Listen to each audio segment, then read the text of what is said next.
about this kind of issues already. So when it comes to Islamization, which is major mission and vision of IIUM, somebody may ask, what is Islamization? We know Islam. So what is actually Islamization basically? Is it that we are now, here in the position of making da'wah, whereby we have to have microphone in the street and say, Ya Yuhannas, come on to us. What Islamization is all about? Somebody may ask that question. So look, we are putting, I know there are so many books written about Islamization. Let us put it in a nutshell, in a very concise way. Islamization basically is a process of making and developing and judging things according to the teachings of Islam. Put it that way. Make it very simple. Maybe you're in science. Of course, every day you make decisions in science. Every day you make, products. Every day you make, bio product or whatever, right? So when you are in Islamization, basically, they are asking you to Islam as a religion, of course, as a teaching. Islam tells you how to develop, manage, and judge. So, in other words, it guides your actions. So when we are saying Islamization, simply put it, I know so many theories have been there about Islamization, but it is a process whereby you are being told your actions and decisions to be guided by the teachings of Islam. And when we say by teachings of Islam, again, teachings of Islam basically, practically, for discipline-wise, I divide it into two. You have aqaid, what we call theoretical aspect, guiding ideology, and also you have practical level, which is Shaari. So when it comes to, let us say, science, in the case of science, when you are developing science, you are doing something that is practical. So you have actions. And you also have philosophy of science, which Dr. just mentioned just now. So Islam tells you, when it comes to philosophy, there is a guidance for you. And when it comes to actions and products, there is a guidance for you as well. In other words, basically what Islamization wants to say is, look, I am here to help you to make your actions and decisions and beliefs according to the Islamic. And then you say, wait a minute, are you telling me that as a scientist, when I'm doing science, I have to do science according to Islam? And then you say, wait a minute, science itself is a universal phenomenon. You throw. And Islam itself is a universal religion. So eventually the belief is that Islam wants to teach you is actually should be in line and in conformity with what science itself also is telling you to do. So there is no contradiction at all in principle and philosophically and theoretically. And in practice, when you want to make a product, Islam tells you, well, instead of synthesizing your product in this way, whereby it may become harmful, Islam tells you, don't make the product in a harmful way, make it in a healthy, nutritious, and conform with the human nature. That's all. You can have science, you flourish science, you develop science, you produce products, but make sure no harm is inflicted in the human life as a result of your products. Make sure it's safe and sound. Put it that way. So as you can see here, in Islam, when we talk about the practical level, Islamization aims for what we call Amarul Qalb, means teaching the individual to be honest, sincere, in science, no plagiarism, no hiding, nothing, it tells the heart. And when it comes to action, then we talk of Ahlul Ibad. That is where fiqh and usul fiqh comes. So Islamization, as you can see here, is a holistic picture whereby human actions and thoughts are guided according to Islamic teaching. Very simple. Then now you say, well, philosophy, very quick. Philosophy, actually, the word philosophy, philosophical, what's your philosophy? Nobody people talk about it, but we go to previous. Yes, it's the other one. Yes, here. So somebody may ask you the question of like, what do you mean by philosophy? Very simple. So let us go to the basic. What does philosophy mean? Is it a religion? Then we say, well, no. And then is it a science? Then we say, well, science and philosophy are different. Because science is basically, I'm not a scientist, by the way, I'm relying on him to correct me, inshallah, if I make a mistake. When we talk about, science is basically a method of discovering the laws of the nature, organized knowledge, right? But philosophy goes one step further. it is a rational quest. A rational quest of someone who felt that, he needs to understand the basic realities of life, the existential questions, put it that way, the basic, rules of life. So when we talk about philosophy, I don't want to go into the Greek word, philo and sophia, love of wisdom. That is the original root. Basically, it means, as you can see, a rational quest in answering fundamental questions of life. Where do we come from? Where are we going to? What happens next? What is right and what is wrong? How our mind functions? How logic, you can see that the fields of philosophy also, there are four according to basically. The reality of life, and the patience of mind, and then you have accidents of life, and you have nature.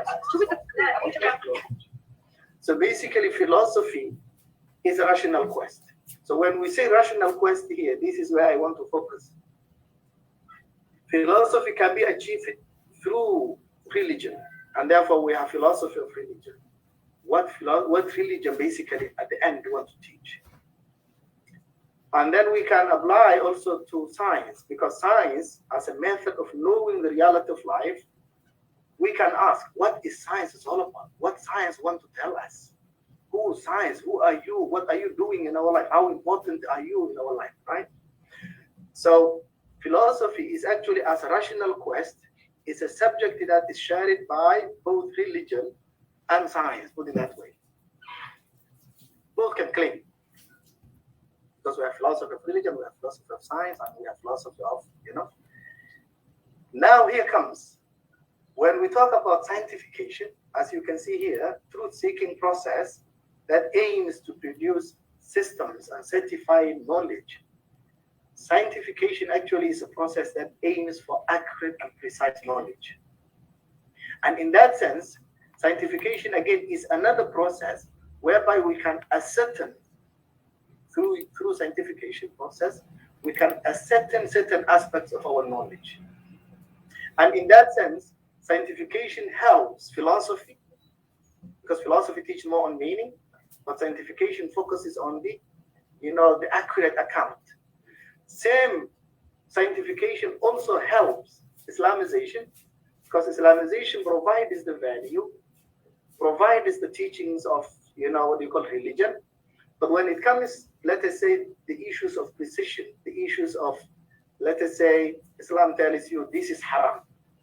If the percentage is up to here, this is haram. Don't use it. Why? Because the haram thing is more than the, what do you call, the halal element. Who will determine it? Then we rely on science. We say, hey, scientists, can you check these items? We need you here. The issues of halal product, the issues of, how do we say, healthcare issues, the drugs. You have so many issues today, whereby if you ask our shuyukh in higher care, simply they will tell you this is halal and this is haram and this is what Islam basically believes. But when it comes to accuracy and precision, then we need the process of scientification. So to me, the way I see living here in this part of the world, in this part of the university, Kuantan campus, and especially being born, in Kulliyyah of Science and growing up here and seeing how the scientists are working, with my chit chat and discussions with Dr. Jesni, as he said, since 2010, and other, scientists, we felt that we need scientification as much as we need Islamization as well. And we believe that both go hand in hand. And as Jesni mentioned, scientification, we don't mean here scientism.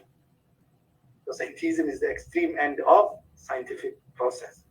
So, well, today we need both science and Islamization, as both of them are process of making sure that accurate and correct information are produced and the community therefore is served well.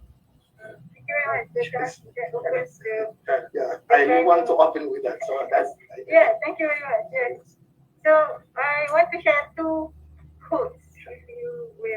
One is from Descartes. The great philosopher. Cognitor ergo sum. This by heart. Everybody. I think before I am. And the other one is by Niels Bohr, the father of atomic structure. And he said, "Vivere est non citare." It means to live is actually to think. Yeah. So while we avoid philosophy of as much as possible, we are doing philosophy on a daily basis. Yes. So I hope everybody in science can agree with me on that note. Okay. So and then one more.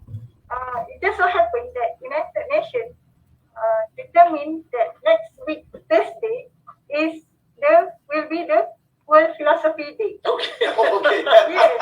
MashaAllah. Yes. So I looked it up. So Okay. Alhamdulillah, and inshallah we will celebrate that day together. And this venue with Kulliyyah of Science is a good starting point towards everybody realizing how important philosophy is, inshallah. Okay, so let's move on to part 2. I will ask Jesni, is there any science that is not Islamic? Dr. Hashi said my questions are all straightforward. So I hope the answers are also straightforward. There's nothing straightforward about that. Actually, I like that question. Come again, is there any science any science that that is not Islam? that's not Islamic? Okay, I like that question very much because it's the question that has been asked in Kulliyyah Science in various forms over the past 2 decades. And it's that particular question that we never really had an answer to since the past 2 decades. So, okay, it's very difficult, terribly difficult to answer this because, you see, to answer this question, one has to accept the fact that we know what science is and we know what Islamization means. And while more or less, I think the scientists the world over can agree what science essentially is, at least we know what we're doing. Although I dare say most of us are not so well versed in the philosophy of science to actually have that clear demarcation between what's science and what's not. The issue of saying something is Islamic or non-Islamic, that's a deep issue, because I'm not sure if everybody can agree as to what is Islamic and non-Islamic. Let me give you an example, if you allow me. This example happens very clearly in physics. When we talk about quantum theory, there's this part in quantum theory that deals with what we call Bell inequalities. Bell inequalities is that particular inequality that you can actually measure. It's calculated based on some expectation values that you can measure. And that happens with entangled particles. Now, classically, you can't go beyond the value 2. That's correlation, and the value is 2. Quantum mechanics predicts something like 2 square root 2. That's appreciably greater than 2.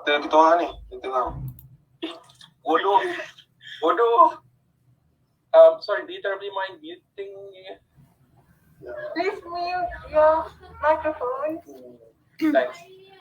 So back to the quantum mechanics thing.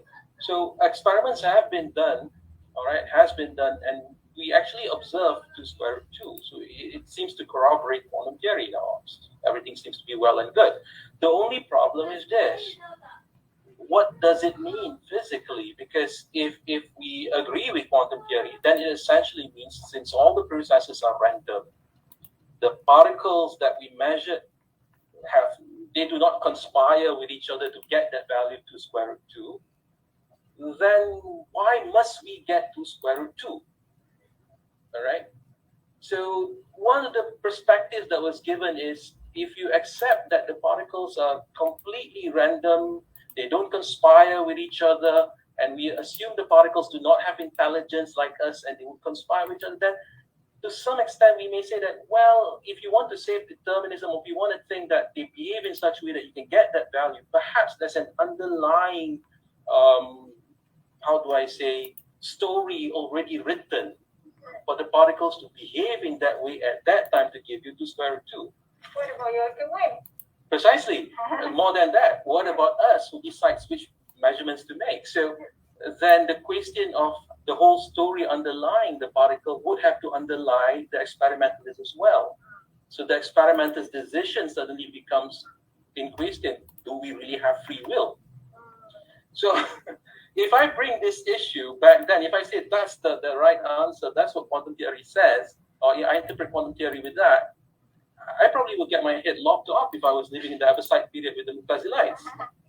So this brings the question, is this what we mean by un-Islamic science? Obviously, the Mu'tazilites will say that's un-Islamic, but okay, to some extent, probably good. The Mu'tazilites are not around anymore. Although we will not deny that probably the Mu'tazilites have a thing to say when they were attacked by the Christian theologians back then. I think that was the essential story back then.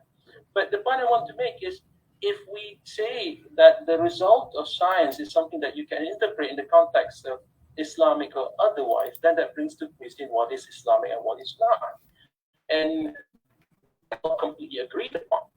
On the other hand, if we say that's not what we mean by Islamic science or otherwise, then that's the question, what is Islamic science and what is not? There have been the opinion that we, in order to talk about Islamic science or otherwise, we have to look at the history where when the philosophy of science was constructed, we had this positivist, logical positivist, and then what's that guy? During the Vienna Circle, I think, I can't recall the history precisely, but Karl Popper popped in. Karl Popper, Oscom was before that. Then Karl Popper popped in and basically said, no, none of this is going to be acceptable, and he went for the falsifiability thing. Things got a whole lot worse worse or better, I suppose, depending on your perspective, when Kuhn stepped in with his book in 1960-something. All right, with that kind of picture, suddenly we have this scenario that, wait a minute, do we want to look at the philosophy of science and then the motivations behind those elements in the philosophy and then take them out and put an Islamic input there? That would probably be more in line with Naqib al-Attah's picture of what Islamization, because he wants to detach the Western what have you. Right? But the big question, that I suppose that could be a program, but I would not be so interested in that, because I'm not so sure how much of a difference would it make or impact on science per se. But if you put it in the context of science in the bigger picture, including what it entails beyond the knowledge that you will achieve in science, although you may have questions of what is the nature of the knowledge of scientific research, but what entails, that means how do we make use of it? For example, if we have a better understanding of the universe, now what's the purpose? What does that give you? What does it make you? Yes. Yeah. What does it mean? It's a very deep issue that quest for the theory of everything. If we achieve that, then physics ends and we're going to be out of jobs. So, but there must be something more to that. Perhaps that is the issue of Islamic or otherwise. Okay.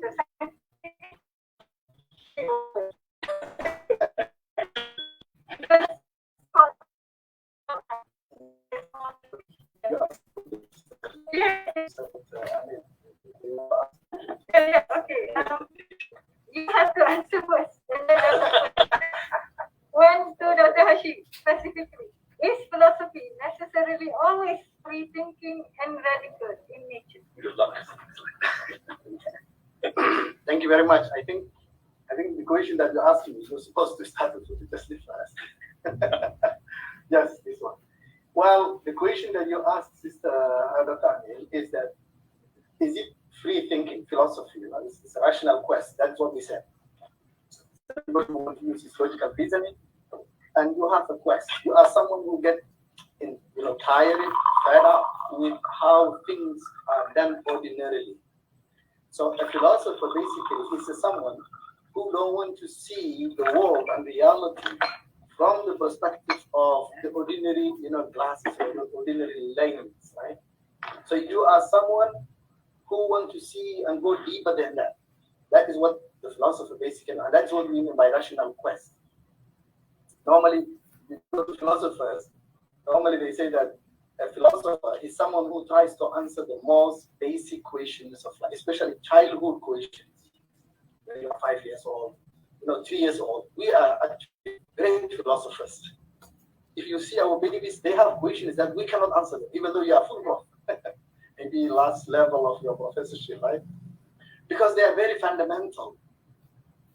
And then I remember this Swedish philosopher who once said that, oh my God, he said, how many philosophers are there today in our world? He means the children. And how many dumb people, foolish are there? He means the old one. He means that the children are today are the most questions. Because they are dealing with the fundamental issues of life. Where do we come from? Where are we going to? What happens next? Why this is right? Why this is wrong? What happens if? You see, what happens if? So, because of that rational quest, then someone may say like, oh, okay, in that sense, philosophy basically means critical thinking. Then we say yes.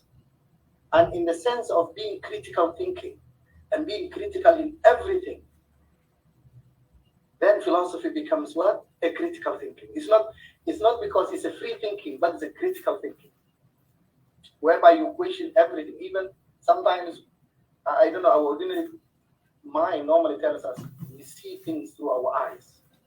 But the reality that we see things itself is a miracle. It's a mu'jiza. Why? Because according to science, when we open our eyes to the eyeball that we have, inside is very dark. But it is through the eye that we see things. So why? The lens. Within the lens. How? And why? You know, how come inside is very dark, but it is through the eye that we see outside world. So there is the mu'jiza there. There is a miracle. I don't mean miracle in the sense of religion, but there is a critical issue there. And philosophers want to raise those basic philosophical questions. So in the sense that you want to break down the traditional ways of thinking, whereby ordinarily we think that everything is all right. No. Not everything is all right. Everything is functioning in a way that needs to be understood and critically examined. So in that sense, you are a philosopher, therefore you are a critical thinker.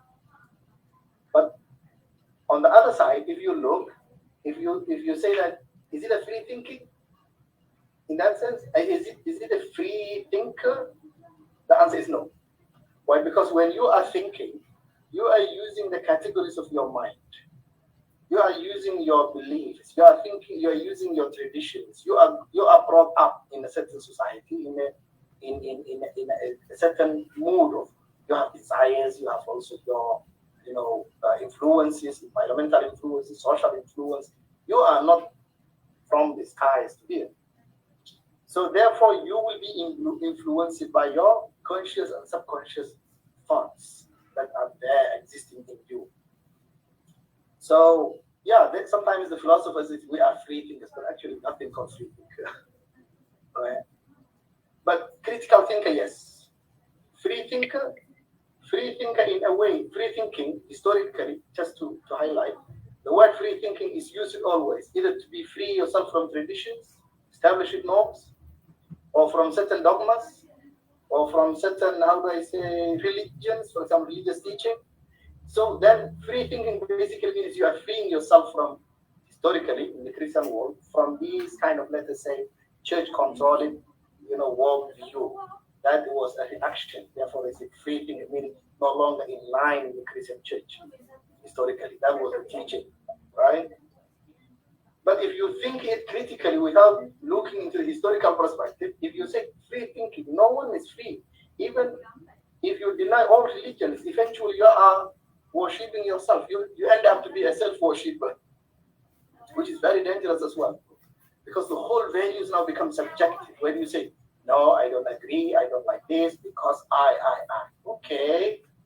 That means the whole knowledge becomes subjective and we lose the beauty of objectivity, whereby we measure things outside my ego, right? So eventually you end up to become self-worshipper. You need to be free from yourself now. There's no free thinking in that sense. And historically, as you can see here, philosophy is influenced, that one I mentioned. Therefore, today even we have a number of schools of philosophy, historically. Some of them idealism, some of them empiricism, some of them they said, well, we are romantics. They like the life, the beauty in life. That's what they appreciate. They don't care where our ideas come from, but life is beautiful, enjoy it. Or you have those guys of pragmatic, they say, no, the pragmatic values of things are true, regardless of where they come from. The truth is, do they have value? Yes, they are true. And then you have other groups of, philosophies here and there. So what I want to say is, historically, philosophy never been free from influences of establishing norms. And critically examining also, if you say that I want to be a free thinker, therefore I don't want to follow this religion or that faith or that culture or that values, eventually you end up to be a self-worshipper. And self-worshipping and self-admiring is not a good position actually. It's a subjective. It entails subjectivism, which is boring actually. We should nothing. Right?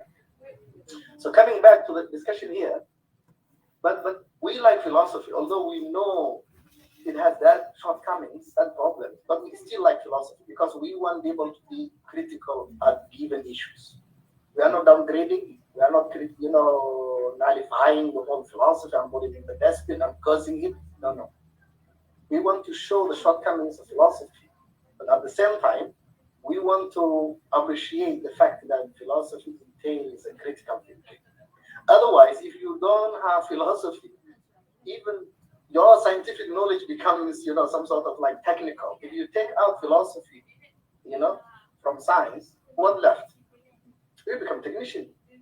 It's just you know how to do this experiment and then done. And then somebody asks you, what does this mean eventually in this whole gigantic body of knowledge that we built since a long time ago? And then you say, I don't care. How come you don't care? You are making claims through science. You are telling me this is right, it's wrong. So it has to make a sense in this whole, perspective of our knowledge, right? So philosophy is good for religion, I would say this, and philosophy is good also for science. But when we are saying good for religion, we are not saying that it adds new teaching to religion. No. It makes sense to some religious teachings which may otherwise be practiced in a traditional way. But when you are a philosopher, it makes, for you to enjoy, religious teachings rather than to curse, religion. So I know some people will curse philosophy because they say it's against religion. No. That one, I think, you go to Imam al-Ghazali and his classification of what philosophy is good and what philosophy is not good. Then coming back to philosophy of science, I think I will answer after this. I have one slide to show. Philosophy of science is actually very important. Why? Because it tells us where science leads us and how science is important and how science should be utilized. It tells us about the science as a tool, how to benefit from science, how to appreciate. Although I'm not a scientist, I'm depending on the specialist. I'm hoping that you will correct me if I'm wrong. It makes the whole, paradigm of science, to be guided, appreciated, and develop it further. I would argue with that. Thank you very much, Dr. Hashi. Is there anybody out there in the internet participation who would like to ask or answer questions? Somebody is agreeing with me. Is there anybody who would like to ask or answer questions? Because I have a question for you guys, especially those we are looking for people from the humanities to answer one question I have, or if you yourself have questions to the panelists. I open now very short frame of time for you to do that. Even they can post their questions. Yeah, you can post the question in the chat box as well. Anybody?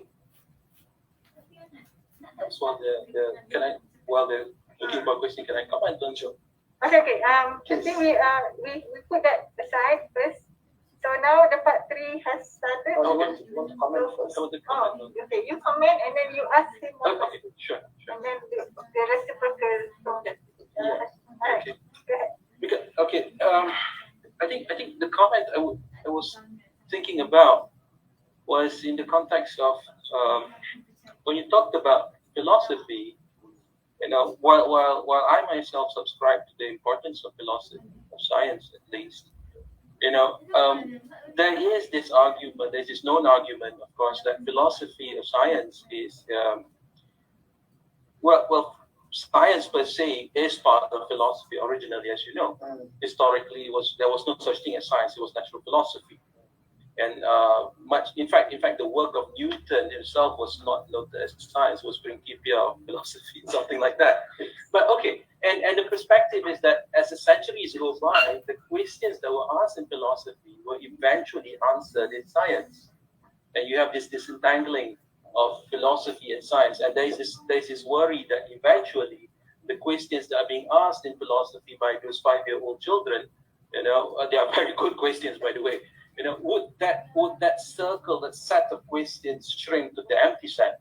Because all the questions are being answered in science. That's number one. But of course, I think there are questions, existential questions that probably you can't really answer in science, and that would be perhaps room for philosophy. But the thing that I would like to address and ask you more seriously is when you insisted the use of rational thinking in philosophy. Now, rational thinking, even though we are very happy to say we are rational human beings, but there's a big question of what you mean by rational thinking, because does rational thinking mean that you are thinking with the tools of logic? And therefore, we are talking about the entire algebra of Boolean logic. Is that what you mean by rational thinking? Or do you mean rational thinking in the context of intuitionistic logic? Mathematically, it's described in the context of fighting algebra, if I'm not mistaken. Or recently in science, we realized there's such a thing as quantum logic. So do you mean that rationality makes use of these tools? And if any of these tools is not, well, how should I say, coherent enough or not sufficient enough to address higher truths, how do you say that, we are actually being fair to philosophy? By the way, I'm still wondering what you mean by Ghazali's approach to philosophy. He was not too happy in the habit of philosopher. So,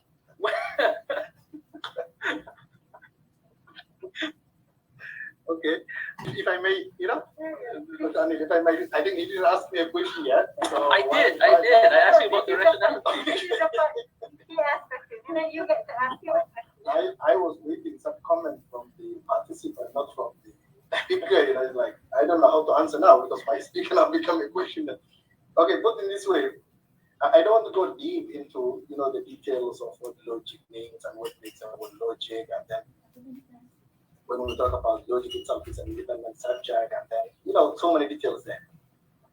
But when it comes to rational thinking, okay, based on my reading, the way rational thinking is understood is that the intuitionistic logic, the one the quantum, theorem logic, the quantum science logic, or the points that you just raised, actually, if this is the question.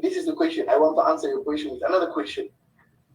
Are these logics the products of our thinking, or actually these logics that we mentioned is the only logic we have? Are they there independent of us? Or actually these are the logics that our mind produces to understand the outside world? So when philosophers, I'm not sure, to be honest, because I'm not a scientist and I'm not a physicist and I'm not aware of what you guys do in quantum sciences. I have to disclaim now. But what the ulama normally mention when they say logic, they are actually referring to the basic elements of our mind, the fidelistic mind, through which we understand the world and interpret the world. So probably that can develop into intuitionistic, as we said, or maybe more like algebraic, logic and analyzing, or maybe the symbolic logic. You describe it as you like to describe. But the tool of our mind, the elements of our mind, the fidelistic element of our mind, that allows us to understand the world, even though later on it can be put into different frames. That is what they are referring to, and that is what philosophy likes to use to understand the outside world. Of course, later on, with the help of science, with the help of religion guides the mind eventually. Science helps the mind. Experimentation to prove, the thoughts that are developed in mind. And that is where science now becomes, important. Not because it is the only, the mind that we have is only science, but science now becomes part of our thinking, actually. So, why? Because after all, science itself is the product of the human mind to interact with the nature, right? So when we want to understand the nature, we use our mind. And then we produce these categories and forms of mind, right? So, but now coming back to the issue that you highlighted, I mentioned and then you commented on it. Yeah, Imam Ghazali himself, I have to mention that, I'll share with everyone. Imam Ghazali himself was not happy with the ways of how logic was presented in the, in some parts of Aristotelian logic, and then Ibn Taymiyyah himself also later on was not happy with how others, analyze it.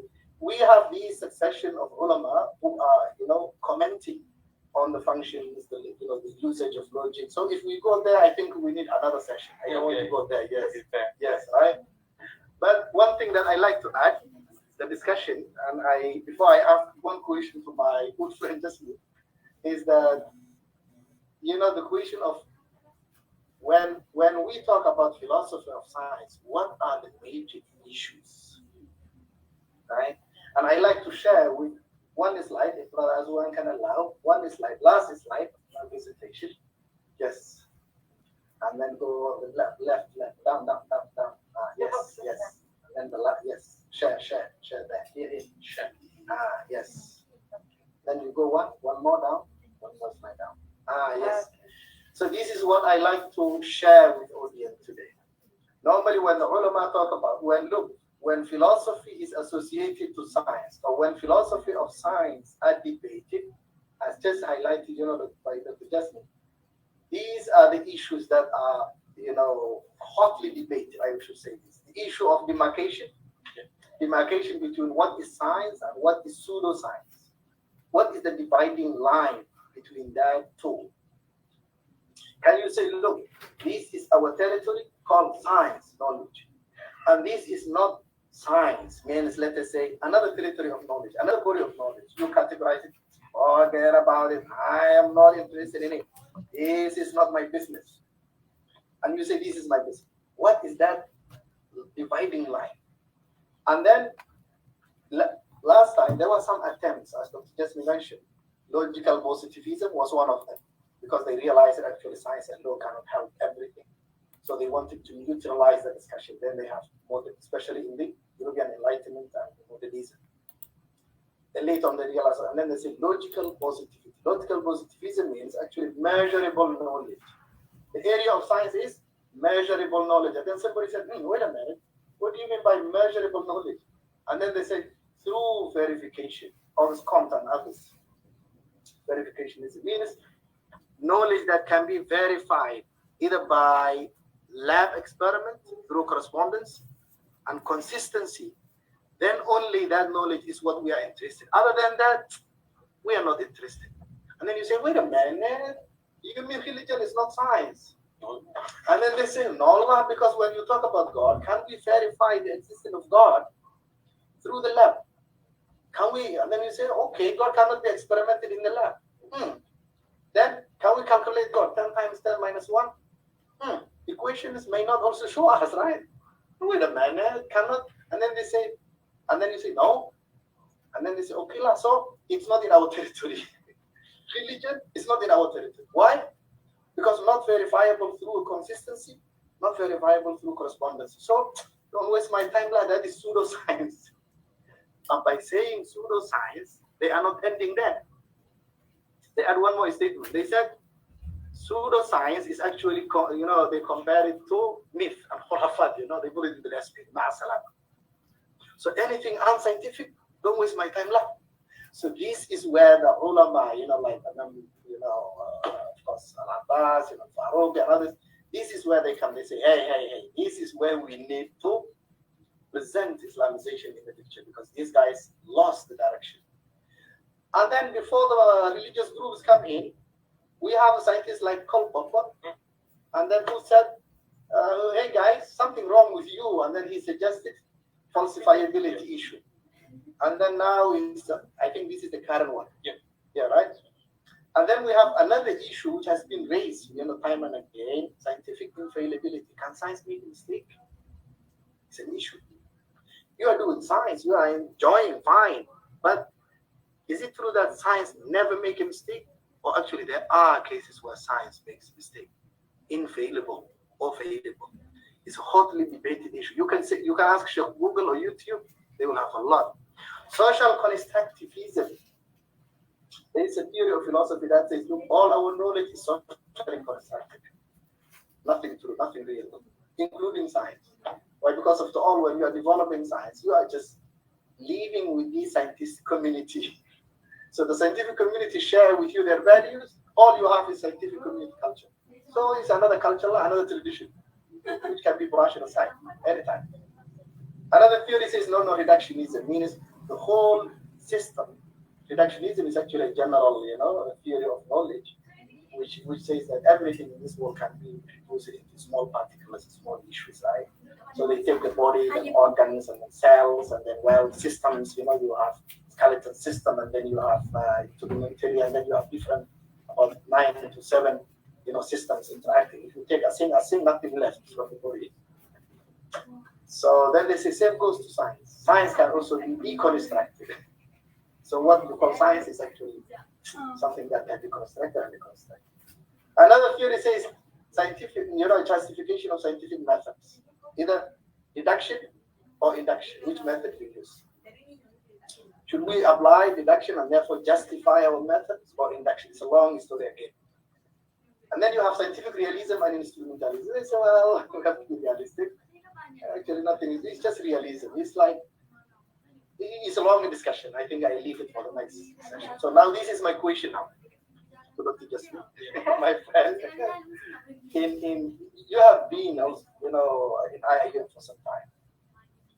What is, and you have been hearing the issue of Islamization and integration of knowledge. What is your take?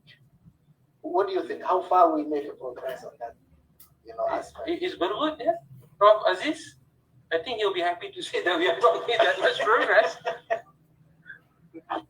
You stop sharing. Stop sharing, yes. So, was that the question again? Yeah. How much, in your opinion, what do you think? How much progress we made up to now? I think that fluent. In the context of Islamization. Yeah, and Islamization, integration and Islamization of knowledge. Is it the way? I want to put it this way. Islamization and integration of knowledge have been some time. Of course, historians normally refer back up to Imam Ghazali, and those discussions. But in the modern time, we have Al-Abbas, Professor Al-Abbas, Al-Faruqi, and others. So, as a scientist now, what do you think? How much progress has been made in the context of natural science? Natural science? Yep. Okay. I have to be more specific. In the context of natural science, of course, I say there are plenty of progress that's made. Okay. Right? Because we have been discovering things. Right? We have been able to make statements about the universe, and I think that's essentially what science is all about. We like to make true statements about the universe. All right, and I think at this point, I'd like to say something on this element of true and truth. Of course, we're not going to the discussion of what truth is, okay? But because you did bring up the issue of, it's probably connected to the issue of what you just said just now, that if science is part of the social structure, then would science itself be something, if I can use the word, it's not like subjugated to the social norms and all that. Therefore, science itself is a product of the social whatever. It's a culture by itself that can be it's just not any more privileged than any other culture. But if you put it that way, that's essentially what the postmodernists would say. Now, I take issue with this stand in the context that well, technically speaking, I think the postmodernism, which is essentially the flavor of what you just brought up, postmodernism subscribes to the idea that there's an infinite way, a number of ways of interpreting the world. All right. Now, technically, I think that's true. But the postmodernists take it one step further by saying that there is no privileged interpretation. And with that, I take issue because I think it's not reasonable to think that's possible. If there was this, wonderful question of where is the Earth actually? And somebody says it's actually sitting on the back of a turtle, right? And why is the turtle sitting on another turtle? All you have to do is go out in space and check whether the turtle is there or not, and that interpretation goes down the drain. So in other words, it's not imaginable or not tenable to think that all interpretations are acceptable. There'll be those which are going to be contradicted by what we see, and that's important because even in this flavor, Thomas Kuhn in his work, what was the book again? Structure of Scientific Revolution. It was essentially putting science in the context of a paradigm. That's how science happens. Although Thomas Kuhn never used the word paradigm, he used the word normalcy. But the idea is that, all the scientists are working in a certain normalcy and something like your cultural context, and then you have the other sciences working in that context and in that way as well. Although there's a big question that Thomas Kuhn kind of put, is that why is it in the humanities people are more fluid? You get people moving from one paradigm to another, and that does not happen in science. Why are the people in science so stubborn? We do not wish to give up our paradigm. It's like we are conspiring to be in one paradigm. I like the answer that was kind of given by Horgan in one of his interviews with Kuhn, was that, I think Horgan, if I'm not mistaken, he said that, at the end of the day, no matter what interpretations you have, the thing that we talk about in science relates to something in the real world. There is a thing called bacteria, there's a thing called virus, it causes diseases, you can look at it under the microscope. So you can have these different interpretations, but they have to converge to some realities in the world. On that note, let me just say, quantum theory, for example, explains well enough what's happening in the world. There is a competing theory to quantum theory, which is completely different from quantum theory, all right? And it explains everything, and yeah, we never say that it's wrong. It's a different theory. We don't say it's wrong, but there are reasons why the jumhur of scientists prefer quantum theory over that, the alternative. So, in the context of natural science, yes, I think we've gone quite a distance, although I'm not sure, more often than not, in fact, I think I'm not sure if we ourselves are aware of these achievements, but in the context of integration of knowledge between, let's say, Islamic revealed knowledge in science, I think we're still far off. Why? Part of the reason, I think, is that there is this tendency to not want to deal with it. If you take in things in the context of Bukhailism, for example, you just interpret some verses of the Quran and using that's I think a little bit that's done to death. Okay. But what about deep issues like for example, do we have determinism or not? Can you interpret certain verses of the Quran in that context? What does theology say on that? What about evolution theory? These are deep issues that's not being addressed because probably the scientists themselves are not really looking into it. So, but I would think that the possible way forward is for some of us at least. I will not say it's fard kifaya or what, but some of us at least in the scientific world in IIUM should be working closely with those in the IRKH. There's a new name for IRKHS, by the way. It's Ahas RTH, I think. Okay. Abu Sulaiman. So, so I think that's essentially what I think. There must be this close relationship, so we can iron a lot of things out. But before you open the session to our chat, I think let me just comment one thing that I think is relevant here.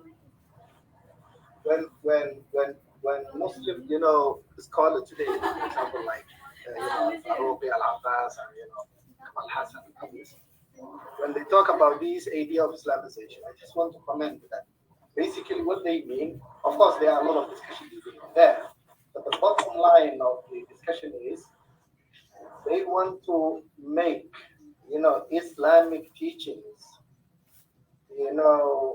be guiding or relevant to our life, both in that way, make it simple. So let us say I'm working in the banking sector. So when I'm doing banking and financial matters, we want Islamic teachings to guide. So therefore, when you avoid interest-based activities, then you are already Islamized in all transactions of finance, right? Let us say you are working in chemistry or in biotechnology, let us say, and there you are making products.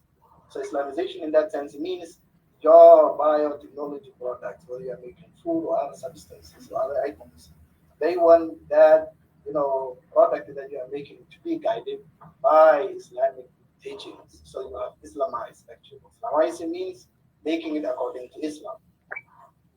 And then let us say you are leading, you are managing, you are director, you are dean or rector or prime minister. So they want your management to be influenced and guided by Islamic teaching of honest, dedication, hard working, sincerity, and you are there. So I know there are cases when you attend Islamization talks, some of our colleagues may feel like bombarded with so many statements, terminologies, which maybe some of the scientists are not familiar with. Epistemology, ontology, I have seen it, right? I know people in higher care and people in Islamization, they have to use that word as well, because that word is used in the field of the domain of knowledge that they are familiar with, social science. But when you are in scientific community here, your statements are straightforward actually. I have been working with, and that doesn't mean I'm criticizing my colleagues back home in higher care, or I'm referring, the science. I mean, like, there is a growing gap, between the scientific language, which is very precise, very straightforward, cool sometimes, structured, and then you have the social scientists who are now dealing with philosophies, which need to be articulated sometimes with those terminologies which are very big, and so the two fields are growing apart. So when these social scientists make a noise and come to you and use very bombarding words, be tolerant. Try to understand. Ask your Google. Please. Big is one thing, but vague is another. Yes, I know. Sometimes it's very big, and then sometimes you're not familiar with it. So it looks like the whole talk, you feel like, in biology, let us say, that's not how we do it. That's not how we articulate it. You feel like, why I'm here, right? So to me, okay, I'm not criticizing IRK and I'm not criticizing scientists. I'm not criticizing scientists as well. I'm not comparing their intellectual ability. But what I'm saying is both of them are actually good in their field. But because they are growing apart, because they are falling apart, and everyone is enjoying in his world or her world, that is actually very dangerous. And that is where we need to bring these two subjects together. What is the middle ground? So the middle ground, of course, we have a lot of middle ground from social science and natural science. We have a lot of middle grounds, having programs together, conferences, and I think this is what Kulliyyah of Science aims to do, in my understanding, with the leadership of Jesni. And of course, with other Kulliyyahs as well, not only necessarily Kulliyyah of Science, other Kulliyyahs and other universities and other institutions can do the same. Not only one institution has to do everything. So to me, I think Islamization, put it in this way, make it very simple. You are biologists, you are chemists, you are physicists, you are, in your field. All that you are asked is, can you make your decisions, conducts, what do you call makings, the products that you are making, according to the Islamic teaching. Very simple. You have Islamized. And that is what Islamization basically aims for, to make things according to guidance and teachings of Islam. Thank you. So that basically, Make it now simplified. it's your turn, the participant. Yeah, make it simple and relatable to everybody. Anything from the floor. Dr. Razak, can I ask you a question? Please. Okay, Assalamualaikum, Dr. Razak. It's interesting to see your talk. Okay, from your opinion, okay, or any of the panel, Al-Ghazali, you like to mention Al-Ghazali. Al-Ghazali has been considered as the man who started the seed of the Islamic philosophy, especially during the Abbasid period, if I'm not mistaken. So, do you think that if Ghazali still live maybe in the 20th century, where we have the genetic biotech revolution, we have the people understand about the hurricane, the phenomena of earthquake, and the atomic structure, quantum mechanics, and so on. Do you think if Al-Ghazali lived in that age, do you think things would be different in his philosophy? Oh, okay. This is very tough question actually. But Tungo, I thought you want to ask me a quite simple question because I was telling to make the. I don't expect answer for that. Okay, put it this way. Since you put it in a very hypothetical way, and the question is very hypothetical, I think it's open for both of us, me and Dr. Jesni, to share our thoughts. And as you said, in these kind of questions, we are not expecting to have yes or no answer, right? But, I think you meant it to ignite some sort of like a discussion, because you said that if, let us say, when Imam al-Ghazali was developing his philosophy, that, time, in that era, 1,000 years ago, more or less 1,000 years ago, You know, 1,000 years ago, a lot of things has changed in the development of science and in the development of technology. True. But, you know, the reality is also that even during Al-Ghazali, at that time, people were not without science as well. Science was flourishing. Science was developing as well. So in that context, it was the human mind that has developed science at that time. It is the same human mind that has understand the world in different way today. And probably we cannot say different way, but extended. The understanding that we have at that time has been now extended into further applications and into further, domains, right? So in my understanding is, it's still the human being is the human being. The mind is the mind that we have. Rational thinking is the rational thinking. Yes, maybe the ways and applications are different. And then, well, the time is still 24 hours. There is no increase of time. You cannot, we cannot say that last time, there was at a time, the time was 20 hours, and now it's 24, and then tomorrow it's 8 hours per day. But as you said, a lot of things have changed. And therefore, theories, because the practices are changing, therefore, and theories are also changing, therefore, if somebody says, this is my mistake, if somebody says like, after Al-Ghazali, so many things has changed in the development of science and technology. Therefore, our beliefs, religious beliefs and theological beliefs has to change. Then we have a problem with that type of change, right? We have a problem with that. So let us say if somebody says, well, 1,000 years ago, the universe, as Jesni said, was geocentric. That's how people thought. But with the knowledge that we have today, the telescopes and the satellites that we have, today you guys change into heliocentric, kind of perception. And as Jesni said also that some people believe that the universe is, the Earth, the planet, is resting on a turtle. Or even at that time, the Ptolemy, the Greek geographer, he said, well, the Earth is a flat disk floating on the water, now you guys change. So therefore, our beliefs has to change as well. I think that type of attitude, the ulama would say no. Because whether the scientists change their positions or not, the aqidah aspect, that God is one, never change. The Quran is 114 chapters, never change. Arkan Iman do not change. Arkan Islam do not change. So in other words, when it comes to fundamentals of religion, fundamentals of aqidah, there is no change. The progress doesn't affect. And that is what modernism basically wants to tell us, and we deny it. And we said, no, the fundamental teachings of faith doesn't change. But maybe our understanding of the world from different perspectives can change. But modernism wants to tell us everything has to change. It's like taking one position from the progress of history. Everything, aqidah, science, everything have to change. And we have to tell them, no. Our understanding can be fitted and changed and improved, but the fundamental teachings of aqidah and religious teachings remain. So I will end up with one example. There is an ongoing debate. I think I postponed this one. There is an ongoing debate about, the issue of abortion. I will put that, abortion, termination of pregnancy. Because last time, the ulama debate, last time, the fuqaha, now I have to clarify. Theologian is one side, the fuqaha, people of law. So there was a question, when can a woman make a termination of pregnancy? And there were some fuqaha, I cannot say all. Hopefully, if the fuqaha people of fiqh is here, can correct me, and just depending on the audience and everyone. They said the women can make a termination of pregnancy before 4 months.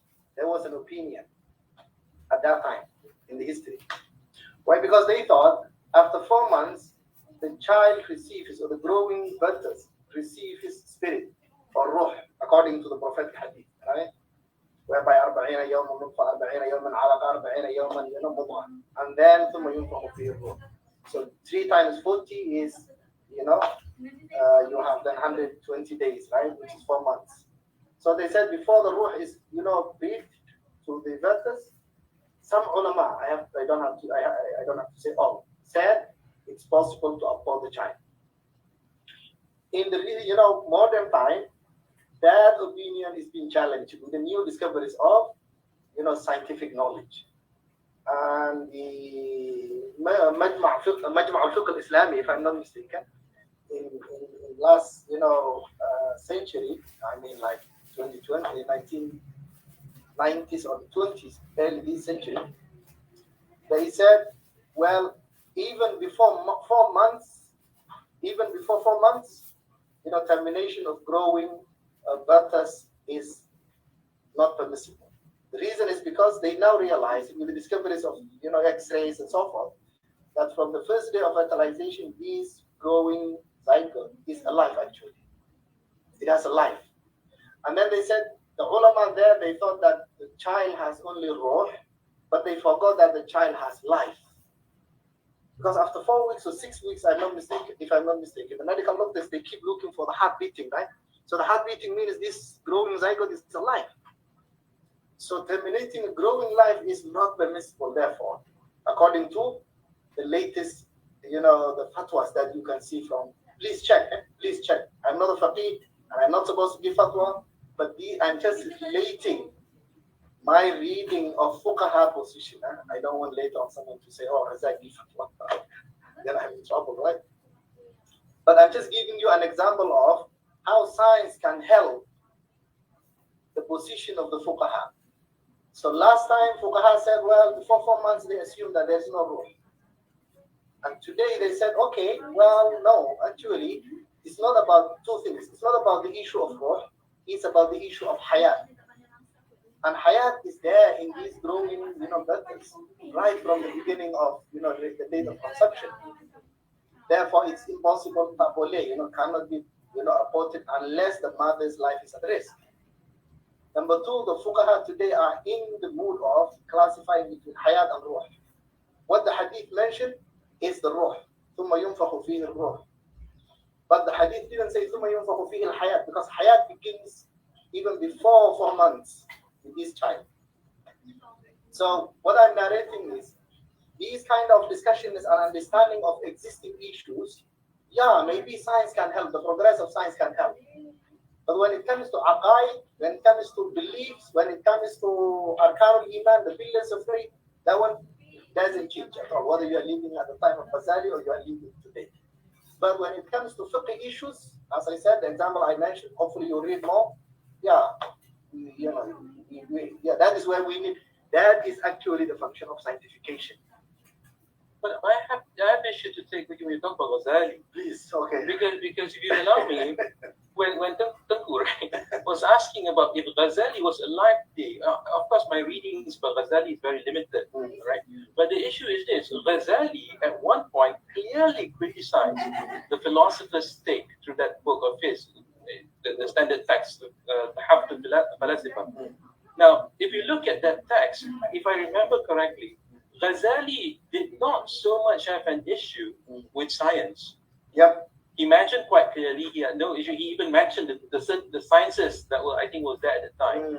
He said he did not have issue with that, but he certainly had issues with philosophy and how philosophy is not talking about God, going into those realms, so to speak. Now, I'm wondering, if Ghazali did not do that, what would have happened? Would Ibn Sina's philosophy, take by Ibn Sina, Ibn Rushd, of course, we probably don't want to mention those issues here on how the universe creation is related to God. But if you think about it that way, if Ghazali was not there, perhaps those issues of philosophy would have continued, and probably the realm of debates on metaphysics and all that using philosophy would have flourished. I almost imagine that. So I'm wondering if the Ghazali was still around today, would he have been happy to cut off all these debates of, by the cuts and Actually, if you allow me to moderate, Dr. Anil, if you allow me to respond to what Jesni said. Yes, when I focus it on the issue of what can change or how can change, affect the the knowledge and the beliefs. That is what I was answering actually between one time of Al-Ghazali and today, because after 1,000 years, a lot of things has changed. So does that change has any effect on beliefs? That is what I was answering to. But I think the dimension mentioned by Dr. Jesni is also true, because when Al-Ghazali debated with philosophers, actually the problem he has actually is not so much about the scientists. You rightly said, I agree with you. In fact, he said the natural science, he even mentioned good words about mathematics and all this one. He has no problem with natural science, but he has serious problems with philosophers. In other words, he was having serious problem with what we call today philosophy, or more specifically, philosophy of science. Therefore, also because at that time philosophy was, science, natural science did not get its independence at that time from philosophy. It was used, it was used to study under the natural science and natural philosophy. What we call today natural science was categorized as a natural philosophy. So I agree with you, Dr. Jesni, that when Al-Ghazali wrote his Tahafut al-Falasifa, as you can see, he was responding to Falasifa as the title itself, incoherence of philosophers reflects. Therefore, the idea of bringing, scientists to the board is actually not there. Yes. But there is always a challenge, which I like to also, put to our audience. There is always a challenge. The challenge is how, because there is an intermarriage between science and philosophy. When some philosophers make some naughty kind of statements, sometimes you are, the scientists, the natural scientists, have to admit that they are being criticized, and these criticisms actually is not meant for them. They are meant for the philosophers who are behind it, who are hiding behind you. So I think you need also to be aware between what is philosophy of science, those who are involved, and what you scientists are doing. I think no one will say science is hell. Natural science. Everybody likes natural science. I want to be part of it because it helps us to understand the natural world. But when philosophers come behind you and they say some words on behalf of you, then you need to come up. And I think this is what this forum is all about. We want them to come up. I thought there was a joke. A good philosophy is that philosophy is good when it keeps the bad philosophers away. Absolutely. So yeah, thank you. Seems that there is a question coming in a printed form. Okay. Because I couldn't access. Okay, no problem. So in the meanwhile, if there's any other query from the participants, I should welcome them. Assalamualaikum. This question I think is meant for Dr. Hashi, and Dr. Jesni, you can answer it too.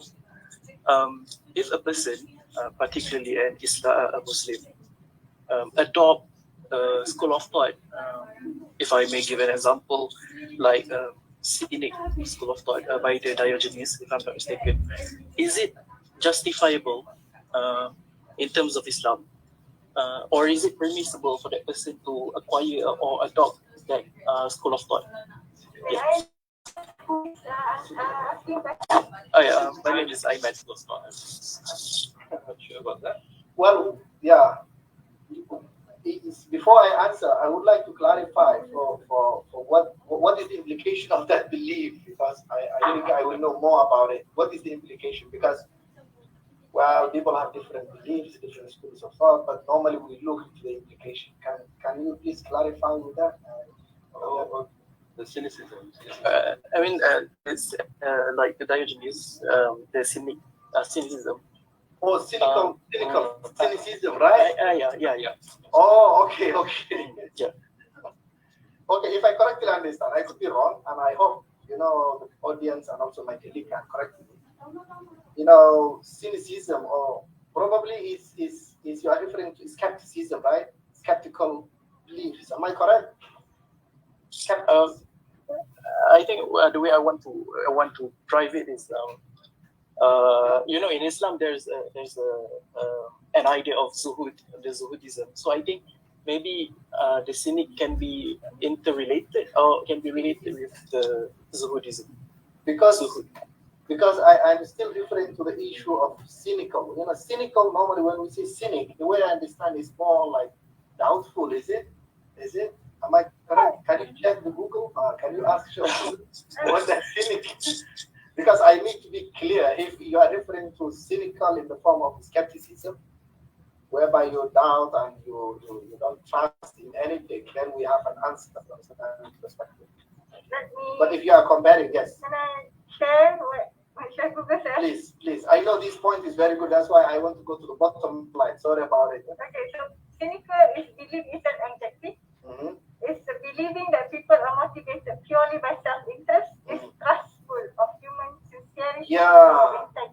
Yes, that is what I knew about cynic. Because when we say cynic, basically means that you doubt in everyone's intention. That's my understanding. I could be wrong, but that is my understanding about cynic. So it's a bit different from zuhud, because the word zuhud, more like, normally the word zuhud is part of mystics or tasawwuf, the paradigm of tasawwuf. Then we bring zuhud, right?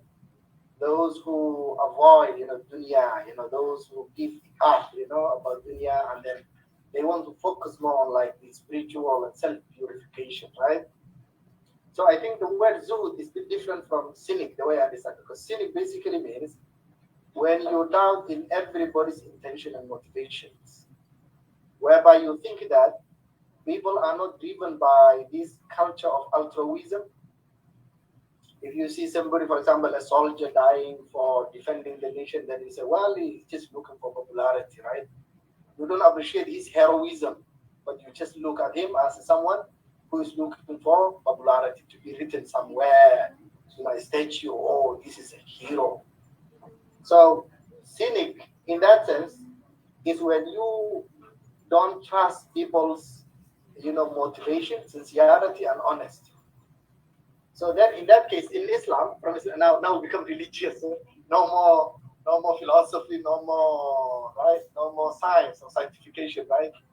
So, in my understanding, now I can share with you my understanding, not fatwa. In Islam, we always judge on people's, what you call, how do you say, نحن نحكم الظواهر والله يتولى السرائر. In the Islamic tradition, we are not allowed, to doubt in people's attention, unless we see a manifestation of bad feeling from someone. For example, envy cultures can be observed. To envy someone, to hasid someone, can be observed in different ways. But, in general, Islam always teaches us we cannot say, oh, this person, why he's doing that, he wants this. Let us say your child kiss your hand, and then you say, oh, why my child is kissing my hand? He wants me to continue his scholarship, for example. Or you are nice to your, let us say, to your HOD, and then, actually, why he's nice to me? Because he just submitted his promotion. So he wanted me to sign the promotion. In other words, the fact that this person is exhibiting a good character, good, what you call behavior, Islam tells you to appreciate that good behavior without doubting in why he is and misinterpreting sometimes, why he is doing these good things, and then you misinterpret it. So, nawaya nas or doubting in people's motivation is not something that Islam accepts. But to be fair, I think cynicism is a philosophy. I think that there's a following of this, and I'm not sure. Perhaps cynicism is, is related to this following of some ideas that you have to live in accordance with the natural world, something like that. Right. So I think it's difficult to explain, right? To explain because we don't. Yes, that's why the way I understand. That's what I said in the beginning. I'm just explaining the way I understand.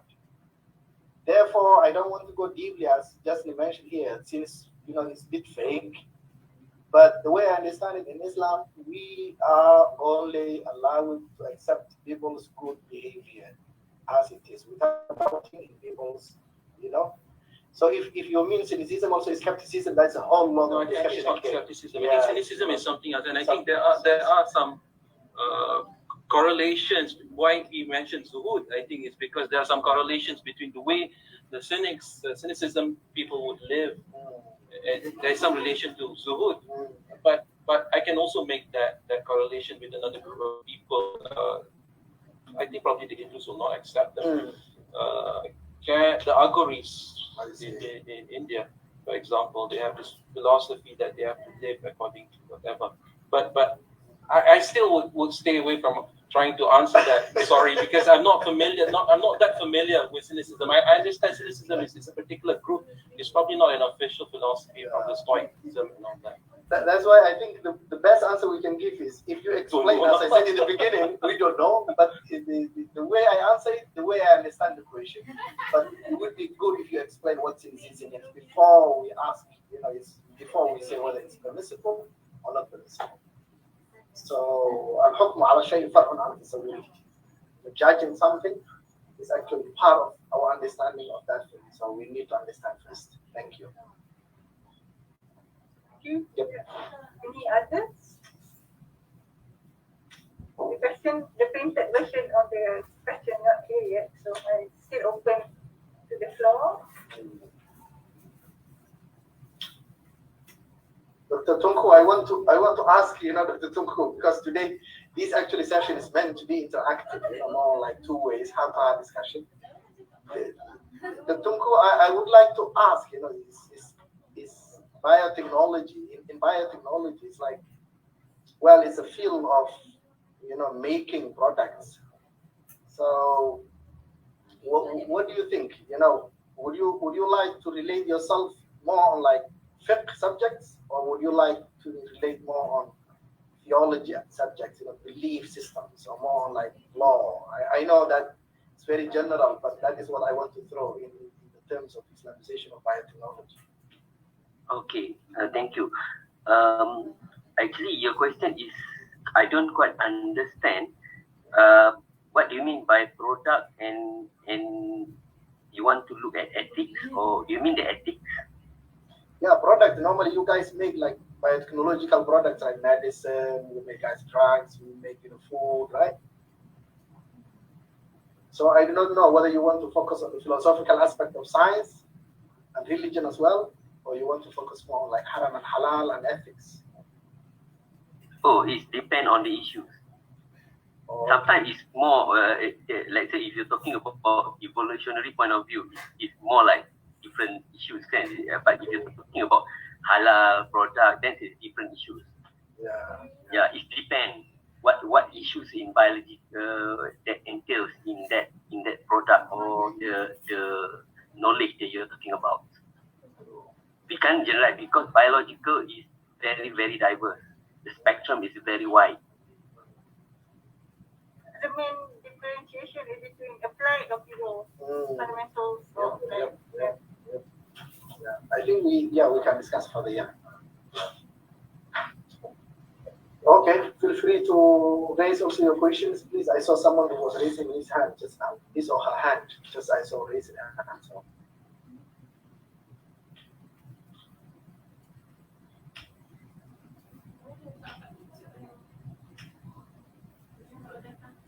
Anybody from the humanities join our session? Prof. Aziz still around?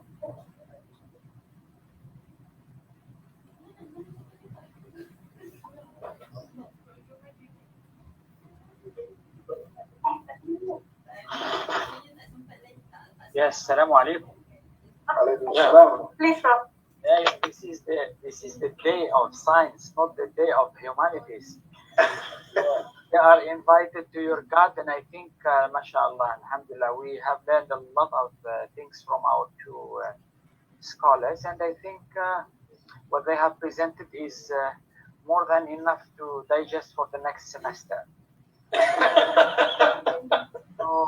So it's really good that you continue this tradition, and we try to facilitate, inshallah, for our students now to understand how they link between religion, philosophy, and science.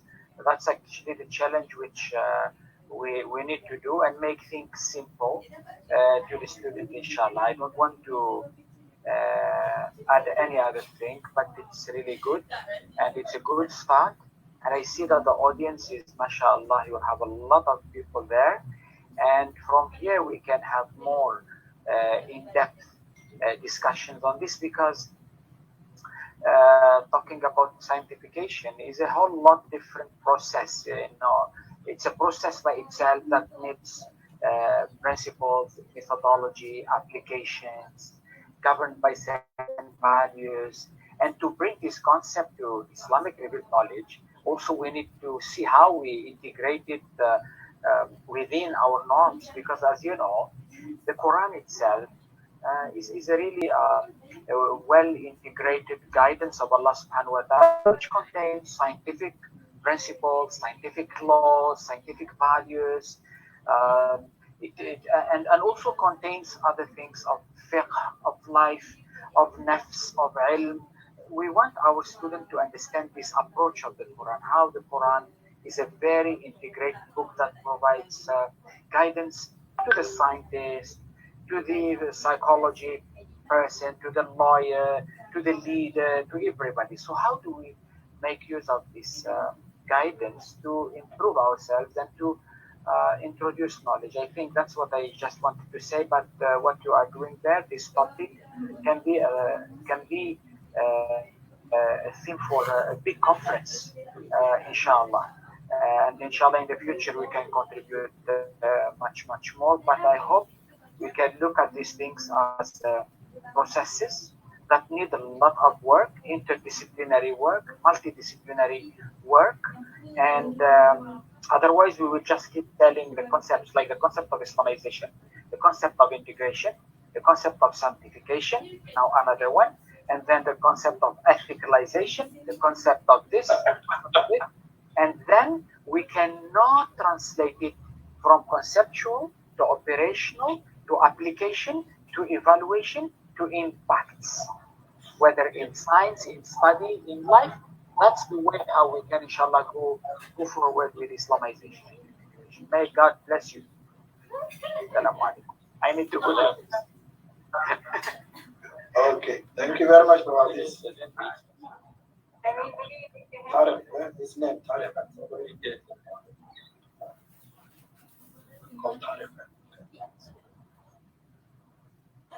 Assalamualaikum. Can you hear me? Yeah,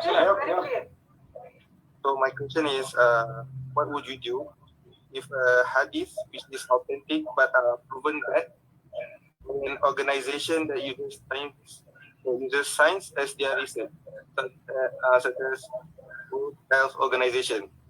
For example, is hadith about our Prophet Sallallahu Alaihi Wasallam advising us to bring camel's milk and urine to the medication? But I also found an article that quoted the World Health Organization saying that drinking camel's urine could be deadly. So, if this challenges your scientific mind, which would you choose to follow, science or Islam? The question is to. Just because you mentioned the issue of hadith. The question is to. Razak, or you want to crucify me? Which one is it? I think Dr. Jesni. Thank you. Okay. I'm going. Okay. Firstly, when I answer this question, I'm not giving fatwa. Okay. So that should be clarified. I don't need Jakim to call me shortly or something. Now, I think number one, it's not in my opinion, it's not completely fair to put a question. I'm not saying your question is not fair. I'm just saying the question of putting, like, should I choose science over Nabi is fair or not. I think that's not really a fair question. Your question is to choose whether what Muhammad ﷺ said or what science said, right? Because why? Because maybe Razak can correct me. My knowledge of usul fiqh is very rudimentary, but my understanding is when we talk about the issue of hadith and what it should entail in terms of hukum, especially in the context of what the Prophet did. Of course, that's what hadith is, what the Prophet did, what he said, or tacit approval. There will be instances where, or maybe in all instances, we should be asking the Prophet at that instant, was he in the context of nubuwah, i.e. as a prophet, or as a normal human being, or as what? Now, to answer your question partly, allow me to bring up an example. When the Prophet, if I remember correctly, Razak, please jog my memory some. when the Prophet went to Yathrib, Medina, he saw people beating the nakhal, the tree of the palm date, I think, yeah, the dates with the branch, I think. All right, and he forbade them from doing that. And then that particular the next yield was very bad. It was not good enough. It was not as good as it was before. And then the Prophet withdrew the prohibition. And essentially, the idea that came up is that I think the Prophet himself said that what is your dunya, that means your deeds. Oh, sorry, I wouldn't put it that way. Well, what do you think? What your yeah, thank you. Now we have to translate that. Okay, the deeds related to your expertise, your business, what is and what not. If it's not religious in nature, then you know better, essentially. Okay, so when we talk about the camel and urine thing, the thing that we have to ask is, when the Prophet said that, did he say that in the context of being a prophet, i.e. he's saying that as wahyu from Allah subhanahu wa ta'ala, or did he say that as his personal opinion? This question has to be answered first. And I think if one takes it that the Prophet said that as a human being, not within the context of prophethood, I think there is no issue of choosing a scientific opinion over what the Prophet said, because this is not what the Prophet said as a prophet. It's what he said as a man, probably educated during that time or such things. I would not be surprised. But as I said, that's my rough opinion of things, and I know there is such a thing as the prophetic medicine or something like that. There's a field of its own. But I can't say for certain much about it beyond what I read. That's my rough idea of things. Yeah. Actually, if I may add, one more element. I think this point that you just mentioned, I think could be a starting point, or beginning, whereby science and Islamization can come together actually, especially in this field that you just mentioned, the field of prophetic medicine, right? And I think that the issue of prophetic medicine, there is an ongoing debate today. Is it when Prophet ﷺ advised all of this, give these advices to his companions, was he teaching medicine and therefore he was a medical doctor, or was actually teaching them in the context of wahy? And then can we examine all of this now in the light of the modern science? And then another question that is always raised and it's ongoing now is, that are there actually real, it's like real differences between the things that the Prophet ﷺ advised, to be consumed, for example, as for healing purposes. And now, look, this is the question. Are they all being proven wrong in the modern science, and therefore we say science and prophetic medicine are in contradiction? Or they have all been proven correct, and therefore we say all these advices are also? So I think I have seen some research being done, and I think the reason why we want Scientification and Islamization to come together, this could be one of the examples. This could be one of the areas that we need to be more like, rigorous, more standard, and more, accurate, rather than, just self-selecting, one point than the other. And I think when you, as just mentioned also, the idea of, exactly, based on the prophetic hadith, where the Prophet ﷺ said, "Antum a'lamu bi umuri dunyakum." Ulama al-Usul are now working on it, and I think they have left a lot of discussions there, which we need to revisit as well. That discussion, and then maybe expand it and digest it correctly. Because when the hadith is authentic, as you mentioned, of course our role is we accept the authentic hadith. This is from the Prophet ﷺ. Then the only role that left for us is to understand correctly, and this is where Scientification also can help. One thing is accepting whatever that the Prophet ﷺ brought. We accept whatever that the Prophet brings to us. ولكن هذا رسول. That's the Rasul, yes, that's the Prophet. So now we want to understand the area where Rasulullah was, as ulama al-fiqh normally mentioned, where he was like a normal, human being. For example, he likes, for example, tamar. He likes, to, let us say, eat kati, for example. There are areas where the ulama, normally, ulama usul al-fiqh, we are not fuqaha, and I hope the fuqaha can correct it there. So this is where we need IRK people to come over on the other side of the river, and scientists to go to the other side of the river. So I am not saying any fatwa, and I am not saying any, opinion here, but we are just mentioning that this sanctification and integration of knowledge and Islamization needs to come together to sort out these kind of issues. That is all I want to add. Yeah. Thank you. That's fair. Very good question.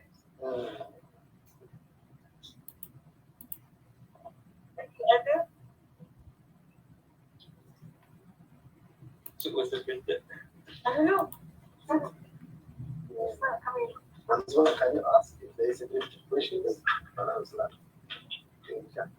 Tariq, just now, you're from which faculty, Tariq? Sorry. I'm in your class, Dr. Jesni. Okay, fine. Sorry. Because my question is from an argument that I saw on Twitter that atheists always use, such as the camel's urine and the housefly issue. When the housefly enter your beak, you dip it in the water, and Prof said that. So that's confusing for me to think. So I ask you guys. I don't know if I may choose, one of the participants. I miss his face, but I can see now. So Riyadi is there, my good friend. Sudadi Senpai, ohayo. Yeah. Riyadi, do you have any comment, anything to add from the other side of the world? No, thank you. Okay. Hello, how are you, brother? Alhamdulillah. Good. Yanki desu. Okay, Before I start, I want to know whether Brother Muhammad Idris is with us. Because in the itinerary, there is a dua recitation. Dr. Anil? Yes? Okay, can I read one question in the chat box? I think you cannot read the chat box, right? Yeah.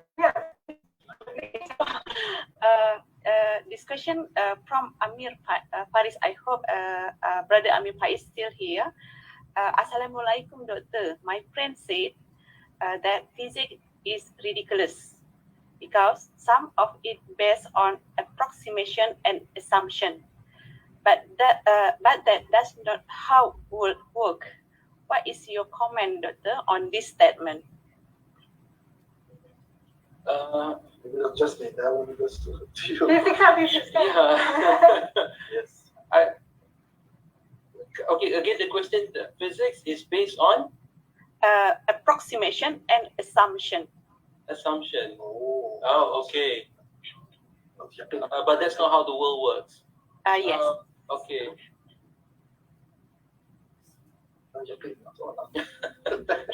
Okay.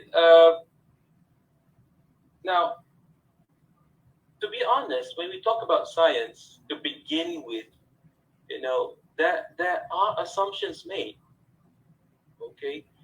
When you live your life, there are assumptions made. There is an assumption that there is a consistency in how the universe works. All right. There's a belief that what happens in another part of the world, let's say in India or in Mongolia or in Antarctica, the same laws of physics or nature, if you want to call it, would be what you have here. All right. No doubt the parameters may be different. All right, maybe due to pressure, things, the boiling point of water and so forth. But the essential feature of the laws of nature, we assume it to be the same. We assume consistency over the millennium. We assume there is no change in the laws of physics before the world was born, and before the sun was born, before there was the sun, before there was the solar system, we assumed that the laws of nature is the same. There is an assumption made. So would you say any theory, therefore, derived from this assumption would be questionable? Okay, I think therein lies the dilemma. If one wants to question all possible assumptions, that's why I think the idea of science, in fact, we say that we prefer a theory which has the least possible number of assumptions. We prefer a theory that's simpler, as simplest as possible. And maybe at this point, perhaps I can give an example. I quote again the issue of quantum theory. The quantum theory, that's an alternative theory, And I mentioned earlier why the jumhur of the physicists prefer quantum theory as opposed to the alternative. The alternative is, if I'm not mistaken, they call it the bomb pilot wave theory. We prefer it not because the other theory is wrong, because we have not proven it wrong, but we prefer quantum theory simply because in terms of the assumptions that are required for both theories, quantum theory is more economical in that context. It has less assumptions. This is based on what we call the Occam's razor. Okay, it's a well-known thing in science.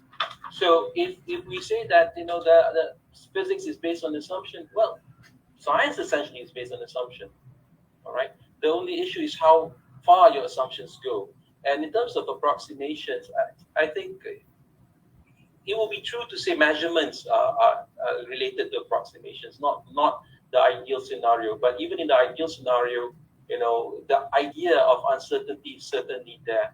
If you're doing physics, quantum theory states clearly that there's a limit to the precision or the certainty that you can have when it comes to, let's say, momentum and position.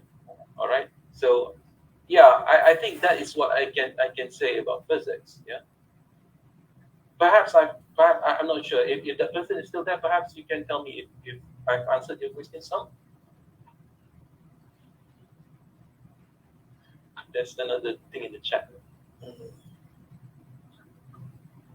Questions also. Yeah, okay. I have received the question from Facebook actually. This is posed by Dr. Muhammad on staff. Yeah. So it says, Salam, Dr. Jesni and Dr. Abdurezak. Salam. Just want to share my thought about Islamization. I just think that when we talk about it, we also want to improve the quality of life according to the Sharia. When we discuss about improving quality of life, there have many problems to be encountered, including on how to bring money to people. Example, creating jobs, etc. So that the issue of poverty can be solved.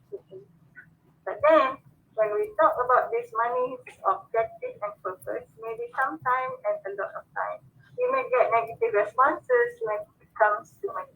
So just to feel free to agree or disagree with my thoughts. If you agree, you may share some of your opinions or ideas on how we can include or merge this money objective / purpose in philosophy and scientification. Thank you, Dr. Jesni. Oh, okay. All right. I'm sorry. I'm not so clear here. The question is related to whether you want to incorporate money into, because money has a role to play in improving one's life. Okay, it doesn't have to be money. It could be any resource that helps in the improving of one's life. But going beyond that, actually, I wouldn't. Perhaps that's the reason why here you want to specify money, but I rather not specify money, because I think money is just a tool, right? I think that the bigger issue, perhaps, that I would extrapolate, the bigger issue would be the possible resources that would be required to improve one's life, and I think that should be part of what science is all about. But if we look to philosophy of science, actually, of course, the philosophy of science tends to be concerned with what science is, with the demarcation of what science is and what's not.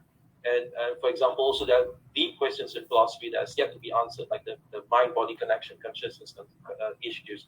But when I was trying to answer the question by Anil about whether it's, I think the question was an un-Islamic science or what, I said that possibly Islamization has a role to play in defining the goals of science. That means once we have actually achieved this knowledge that we want to discover, all right, we discovered something in science, where do we take it? What does it do?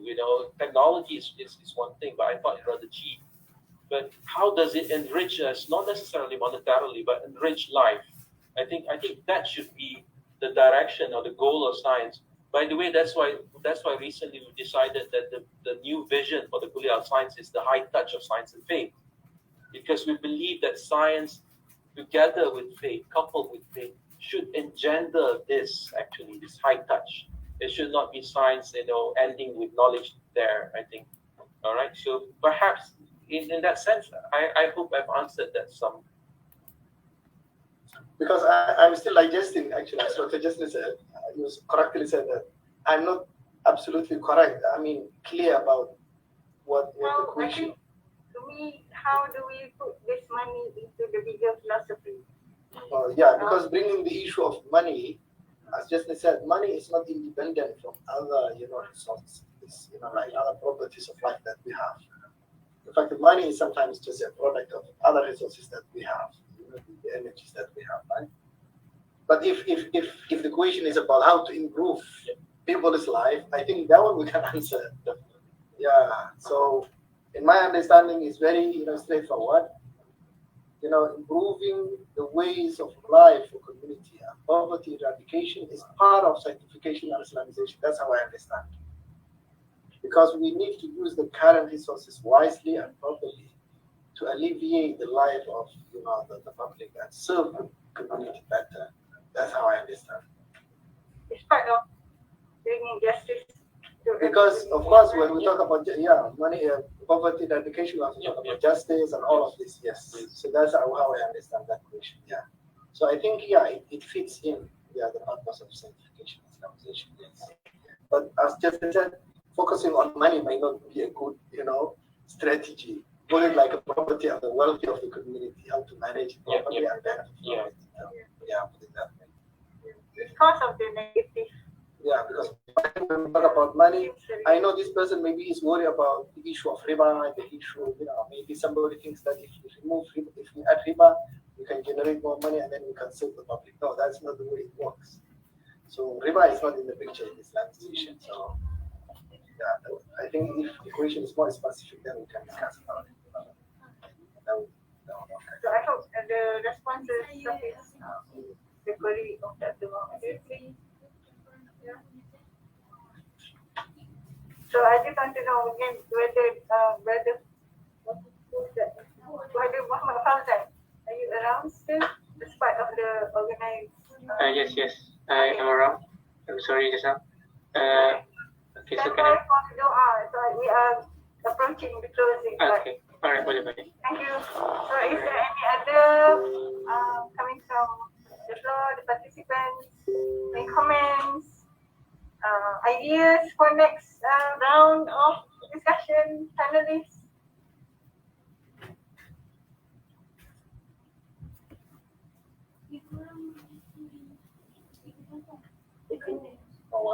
No? Okay, so Alhamdulillah, we have come to the end of today's session. Alhamdulillah, we have come to arrive at so many thoughts, ideas, and the way forward, inshallah, with this idea of philosophy and science.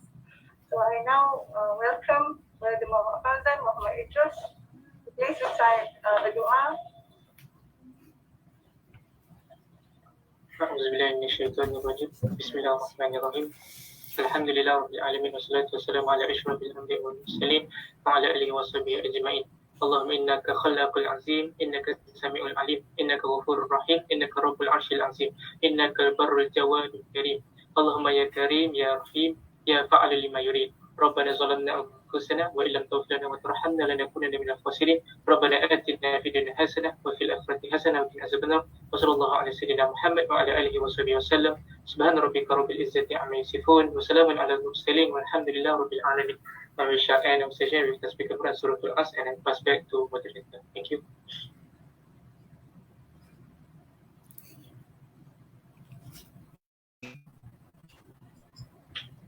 Thank you very much, Brother Muhammad. With that, we end our session. And I thank you. Everything good comes from Allah, and everything bad comes from our own very limitations and weaknesses. So thank you, everybody, and hope to see you in our next round of discussion. Thank you very much. Thank you. Thank you, everyone. Okay. So can you imagine 258? That's a big way.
That will take months to a year, let's say.